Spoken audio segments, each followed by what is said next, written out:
So you just saw that Apple announced the launch of a brand new iPhone 17, but like every year, you're not sure which model to get. Do I get the regular iPhone, the Air, the Pro Max? How much storage or which color should I get? Or is there even a big difference this year? We're gonna be looking at all that and more because to be honest, it would really ruin your Apple experience if you chose the wrong one. This might be the toughest year yet to figure out which iPhone to buy, especially with the all new Air. So let's get into everything and see what to choose. So let's make this easier and break down everything that's new. We're gonna walk through every model and kind of see exactly what you're getting for your money. Okay. So first up, let's start with the regular iPhone 17. Now this model comes in at $799 USD, and at $799, this is the cheapest you would have to pay to get into the iPhone world. And by going with this model, here's what you're expected to get. The design is pretty much the exact same from last year, so you're getting that real nice 6.3-inch Super Retina XDR display with a peak outdoor brightness this time of 3000 nits. This is one of the brightest screens we've seen on an iPhone yet.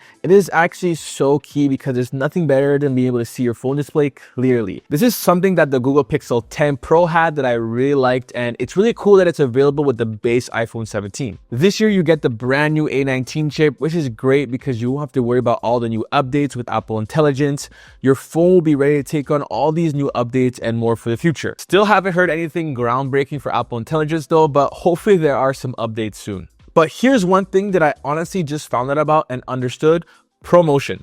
Now, ProMotion on the iPhone is Apple's adaptive display technology that makes everything look smoother and more responsive by automatically adjusting the refresh rate. Now, this can go up to 120 Hz for fluid motion and better battery efficiency. This is honestly game-changing and probably one of the biggest updates on the base model. Also, you get the always-on display now, which was only exclusive to Pro models. And on the physical side of the phone, we have the Ceramic Shield 2, which will give you 3 times better scratch resistance. Now, this is great because on my 1-year review of my iPhone 16 Pro that I recently posted, I did speak about how easily the edges of my phone have gotten nicked. The camera system obviously got an upgrade here. One thing you can be 100% sure of with Apple is that they're gonna absolutely upgrade the camera. It has 48 megapixel fusion camera for the wide angle lens, and the ultra wide angle is 12 megapixels. But yeah, onto the selfie camera. Yeah, this is going to be the feature that really changes the selfie game. The selfie now has center stage. Now, personally, I find that crazy, but I hear others saying it's not that wild, but it's basically open gate for your front camera. And if you don't know what that is, it basically means it records using the entire camera sensor. So center stage can crop and move within that larger frame to keep you perfectly centered without losing quality. The front camera is now 18 megapixels, literally twice the size, and you get a square sensor on it. And with center stage, AI will go ahead and adjust the frame based on how many people are actually in it. This is really awesome for people who take a lot of selfies or people who didn't take selfies because of how hard it was to keep everything in frame and centered. So now with this new feature, it'll be able to make sure everything is indeed in frame and the quality is there. There's so much good here. It's making me want to just end this video now and say that the base iPhone 17 model is the most worth. Now, next up is what everyone is really excited for. It's the brand new addition to the iPhone lineup called the iPhone Air. And no, it's not just an Apple gimmick. Trust me, it's sick. It's a completely new category starting at $200 more at $999. And I understand that this may sound kind of steep, but I honestly think this is justified. But the $1,000,000 question: who is this phone exactly for? Well, let's find that out together. It's for someone who wants to feel like Apple royalty, but doesn't need all those Pro features. In the past, the average person has paid Pro level pricing just to get a better Pro premium phone, but didn't need all those Pro camera features. So this year, we've done away with that. You have another option now. It's basically like the MacBook Air, like the name suggests. It's thin at 5.6 millimeters, it's light, but it's still super powerful. And when it comes to the size of the screen, it's great. It's between the size of the other models at 6.5 inches. Right now, I think it's the perfect size, but I can't say for sure until I have it right in front of me. It's also got a titanium frame with ceramic shield on both the front and back, which is going to give you 4 times better durability. So you don't need to worry about breaking it, which is definitely a concern because of how light it is. We'll see if there's any stories that come out with the phone being easy to bend when it's actually released. Now, in terms of the hardware, you get the ProMotion 120 Hz, you get the Super Retina XDR display, and you get the same A19 Pro chip from the iPhone 17 Pro and Pro Max, which the iPhone 17 base model does not get. So this is basically a much cleaner, smaller, thinner iPhone Pro. all with the same internals, so in terms of performance, it's pretty much the same as the Pro models. And if you can do without the extra camera settings, then this seems like a great choice. But what's really surprising about this phone is that it only has a single rear camera. The design is clean and minimal, almost elegant in a way, but Apple made sure that one lens delivers. It's a 48 megapixel fusion camera that uses both machine learning to give you both a wide lens and 2x telephoto capability from the same sensor. Just because you're not getting all the advanced camera features from the Pro models doesn't mean the camera on the Air is lacking. It's still more than capable of capturing everything you need, whether it's vacation trips,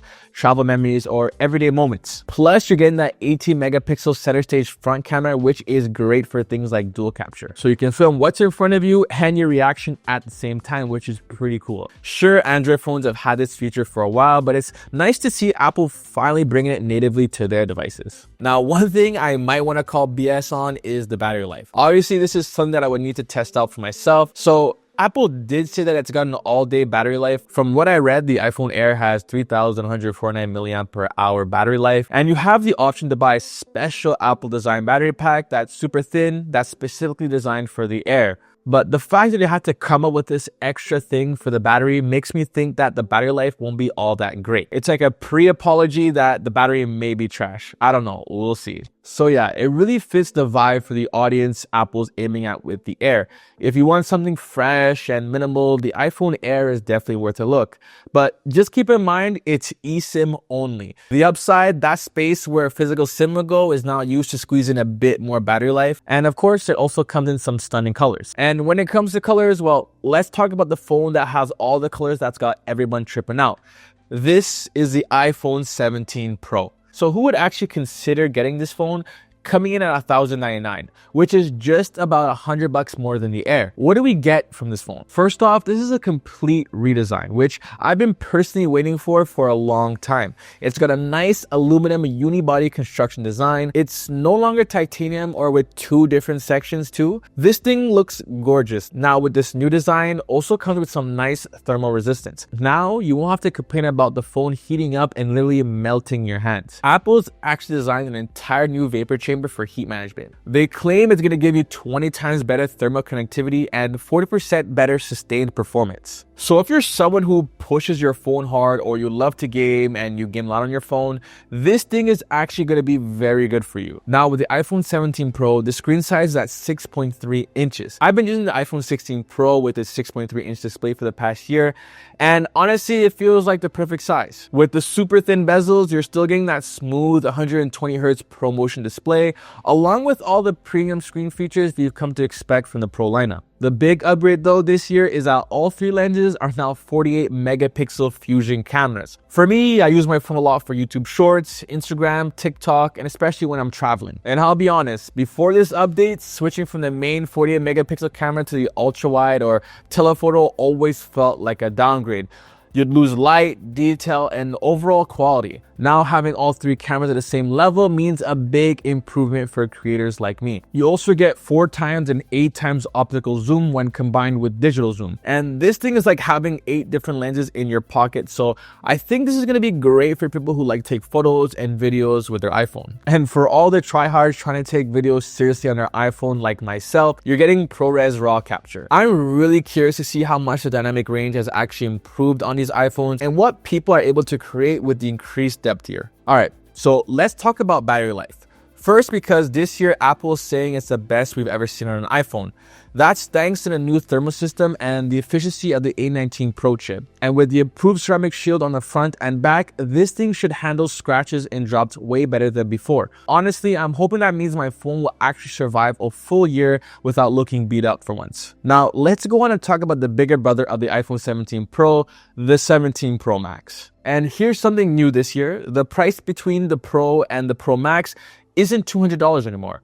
It's only $100 now. So the Pro Max comes in at $1,199, and really what you're paying for here is the bigger screen, which is 6.9 inches. That's going to be a win for filmmakers, photographers, or anyone who needs the extra space for creative work. The other benefit is the battery. Bigger phone, bigger battery, better life.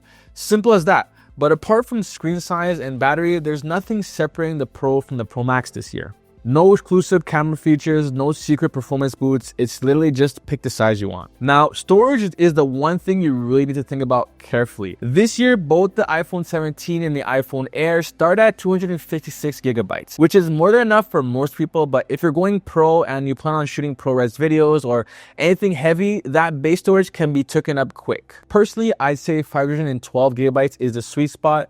I'm still undeciding which one I'll get, but we'll see. I'm thinking 512 gigabytes, but worst case, I can subscribe to more storage on the iCloud. Okay, now obviously for the fun part, the colors. The iPhone 17 comes in lavender, sage, mist blue, white, and black. I think mist blue is going to be the fan favorite, but honestly, I can't decide if the sage is too dark or the lavender is too light. The iPhone Air though, that's where things get fancy. You got space black, cloud white, light gold, and sky blue. All premium finishes, and honestly, the Air just looks stunning in every single one. I'm just super excited to potentially get them all and show you guys how they actually look in person. Now for the pros, you get silver and deep blue, and then there's that wild card cosmic orange.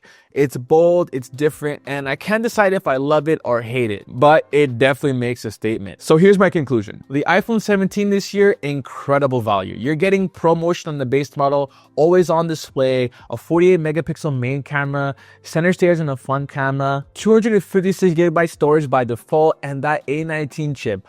All at a price point that finally makes sense. Personally, if you want a solid iPhone that'll last you for years, the iPhone 17 base model is the one to get. If you want something thinner, sleeker, and honestly just special, spend the extra $200 and go for the iPhone Air.